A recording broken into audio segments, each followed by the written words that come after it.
like to pause to think about how we work. It's my pleasure to introduce David Jealous, New York Times reporter and author of Mindful Work: How Meditation is Changing Business from the Inside Out. This book reveals what business leaders around the country are already discovering. Meditation is a secret key to fostering a happier, more productive workforce.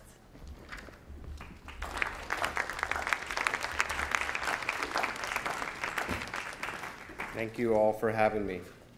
And thank you for those remarks. That was really extraordinary. Thank you. How many of you saw the Mad Men finale on Sunday night? A lot of hands going up. Do you remember what Don Draper was doing in that final scene? I don't think it's a spoiler. Can I say it? He was meditating. Meditation and mindfulness, they're in the zeitgeist right now. You're hearing a lot about them from HR departments. I just wrote a book about it. It seems to be in the press just about every day.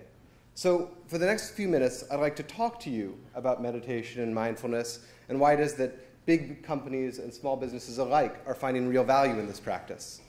But before I rattle on about this, I'd love to ask us all to just have a brief taste of mindfulness. So if I could, I'd like to ask you to close your laptops, maybe not the AV guys. Put away your smartphones. This will only take a minute. I promise it won't be too painful. And when you're ready, close your eyes. Find a position that's upright, your spine erect, comfortable, dignified.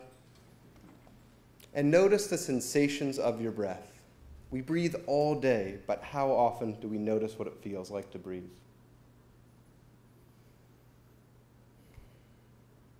You may notice the air passing in and out of your nostrils, or your diaphragm rising and falling. Whatever it is, just notice the physical sensations of it.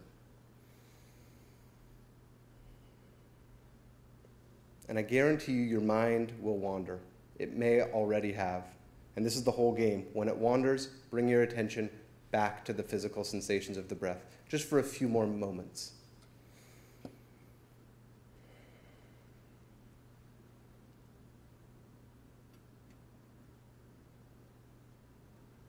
And when you're ready, open your eyes.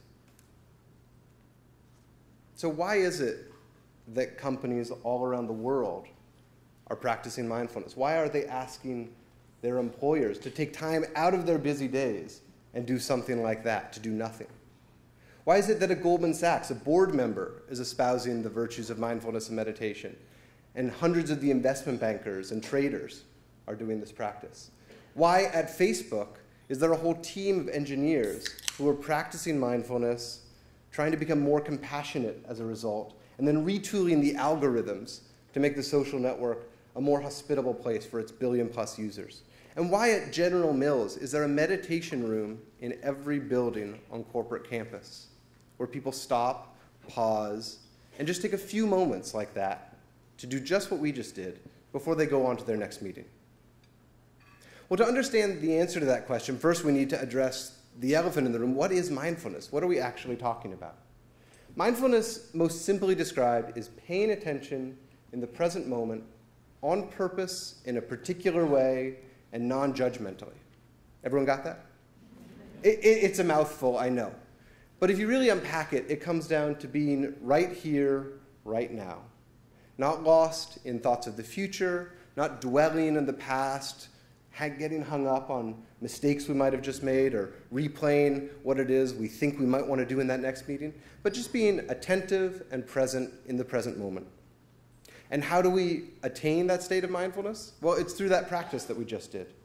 Over thousands of years, yes, but also in the last few decades in particular, a growing body of research has shown that meditation practice, that very simple, secular practice that we just did, paying attention in the present moment to what's happening to us, is a very effective way to cultivate this state of mindfulness. Now, paying attention in the present moment, meditating on the job, it can all seem a bit far out even today when a lot of good things are happening in corporate America. A lot of progressive changes are being made. And yet meditating can still seem kind of on the far fringes, something Don Draper might be doing in the 70s. But in fact, this growing body of research is showing that mindfulness and meditation can make us more focused, less stressed, even healthier, and maybe even more engaged, which is something I know you're all thinking a lot about right now. The history of mindfulness is a long story. I cover it in the book, but while it's true that mindfulness does have its origins in some spiritual practices from the East, the remarkable thing that I document is that over the last 30 years, neuroscientists, sociologists, and molecular biologists have taken this practice and really turned it into something modernized, contemporary, and backed up by science. And that's why big companies all around the country are finding real value in this. Now, it's something I've also been familiar with for a long time. For 15 years, I've been practicing mindfulness and meditation. Before I was a New York Times reporter, I traipsed off to India, spent my 21st birthday in a Buddhist monastery. But for a long time, it was just a personal part of my life, not something I ever thought to bring to the workplace. And then several years ago, when I was a reporter at the Financial Times, I saw a little wire story that said people were meditating on the job at some companies, and I was intrigued. So I set out. I went on a journey into the spiritual heart of corporate America, trying to understand what this was about. And I wondered, would it be anything I even recognized? And I frankly was skeptical. But when I showed up at that first company and went to the corporate meditation session in the boardroom at 2 o'clock on a Thursday, and saw 60 people walk into a room about this size, take off their shoes, enter quietly, sit down, and drop into silence, it was extraordinary. It looked just like what I had seen in India.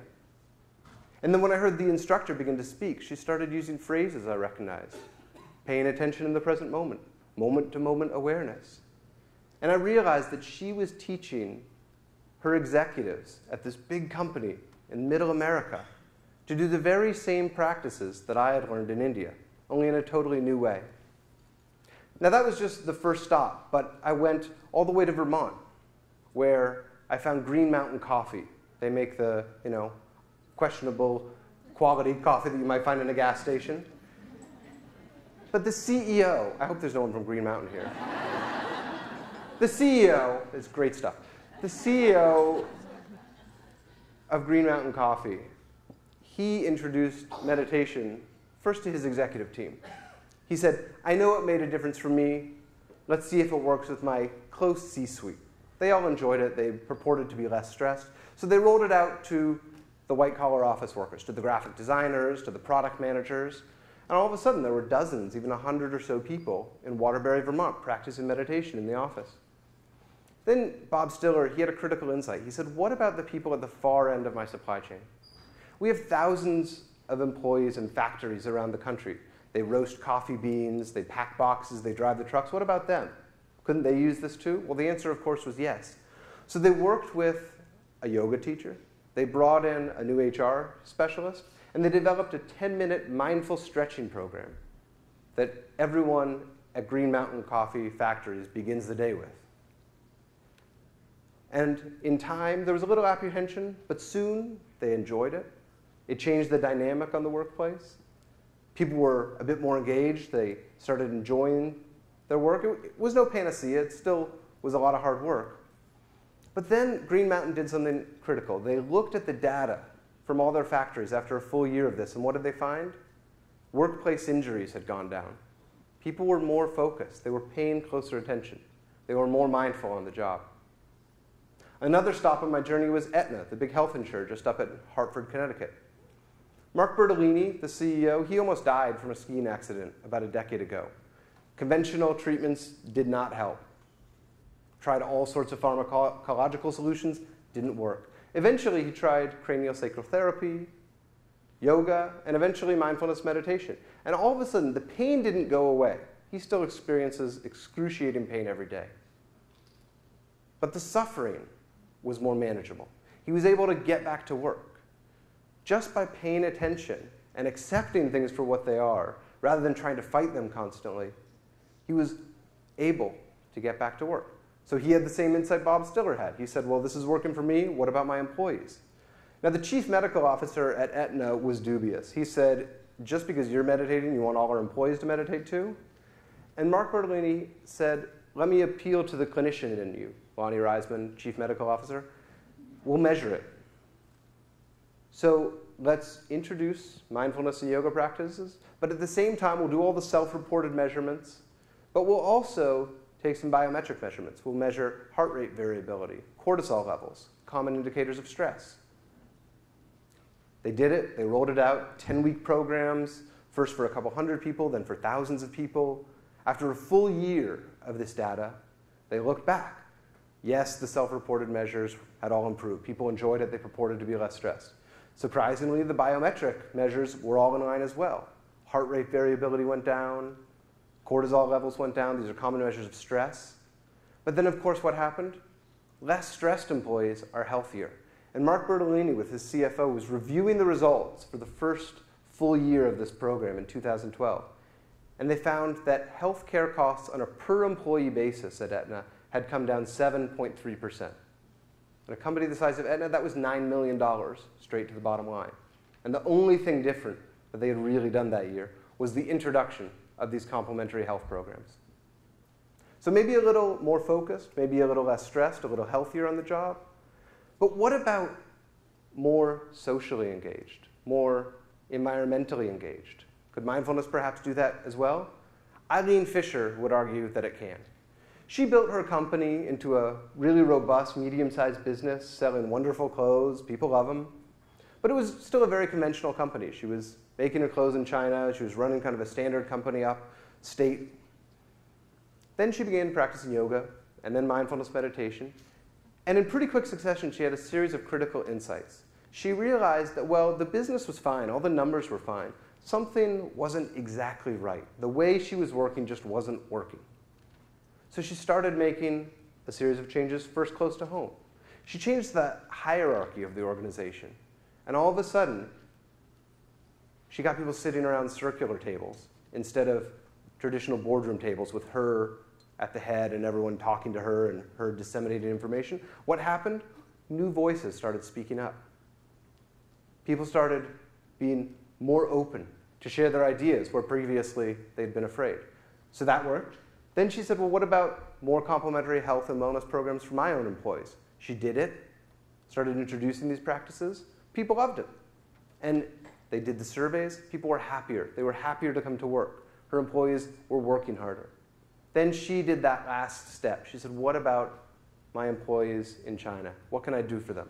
Well, she reasonably understood that offering mindfulness and meditation wasn't the answer for the factory employees in China. But she said, what can I do?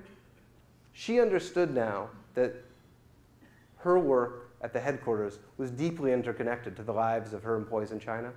So she offered better wellness programs for them. And then she started a female entrepreneurship program, starting to get the factory workers there out of her factories so they could start their own businesses. Those are just a few examples of how mindfulness is starting to transform the business world. And of course, it's not just the business world. Doctors, lawyers, the military, educators, arts professionals. Around the country and in various professions, people are finding value and applying mindfulness in their own way. And I'm happy to say I did a little research just before I came up this weekend. Because I want to say, is there a relationship between mindfulness and engagement, the theme you're all here thinking about? And it turns out there is. There's new research coming out of Cornell University that shows that mindfulness, that simple practice of coming back to the present moment, checking in right here, right now, on a regular basis throughout the day, it reduces burnout in high-stress professions. But not only that, this isn't just something that first responders can use to calm their nerves in the middle of an intense situation. It also increases long-term engagement. People who practice mindfulness on a regular basis were found to be more engaged with their colleagues, more engaged with their employers, and more engaged with the work they're doing. And so as you all go through the next 2 days, thinking about engagement, thinking about how to improve conditions at your own companies, how to improve the products you deliver, the experiences your customers have, I invite you all to keep these lessons in mind and also perhaps be a bit more mindful yourselves when you're here. Find those moments throughout the day when you're in conversation with one another to come back to the present moment, or when you're on a break, to just take a brief moment and pause. And I hope as a result, you, like the companies I profile in my book, will find that it can make us a little less stressed, a little healthier, a little happier, and perhaps a bit more engaged. Thank you very much.